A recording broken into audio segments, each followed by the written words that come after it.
বড়মশাইয়ের office 2 দিন ছুটি, শনি রবি, তাই ভাবলাম একবার বাড়ি থেকে ঘুরে আসি। অনেক দিন হলো আসা হয়নি।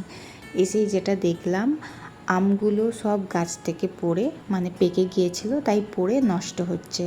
তো আমরা যতগুলো আম ভালো ছিল সবগুলো গুঁড়িয়ে নিয়েছি, আর কিছু আম পেড়ে নিয়ে এসেছি, কারণ এরপর আর কবে যাব ঠিক নেই, আবার বাকি আমগুলো পড়ে নষ্ট হবে। তো এখানে পাকা আম থেকে যতটা সম্ভব ভালো আম পাওয়া যায় বের করে নিয়েছি, একটা আচার বানিয়ে রাখবো। এত পাকা আম তো খাওয়া যাবে না, তাই আচারটা বানিয়ে নিচ্ছি। এখানে জল দিলাম আর চিনি দিয়ে দিলাম পরিমাণ মতো, আন্দাজ বুঝে। পাকা আম প্রচুর মিষ্টি, তো চিনি বেশি লাগবে না। তারপরে আমটাকে সেদ্ধ করতে দেব এই চিনি মেশানো জলের মধ্যে।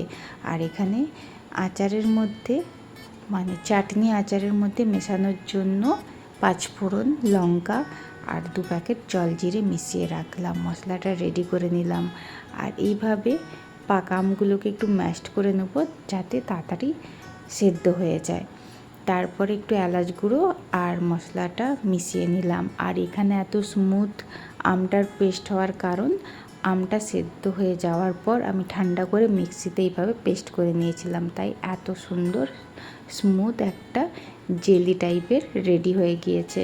এবার ঠান্ডা করে আমের আচারটাকে, আগে এতে ঝাল আচার ছিল ওই জারেই রাখছি, এই জারটা ধুচ্ছি না, ধুলে জল লেগে থাকলে চাটনিটা বেশি দিন থাকবে না। এটা এবার ফ্রিজে স্টোর করে রাখবো।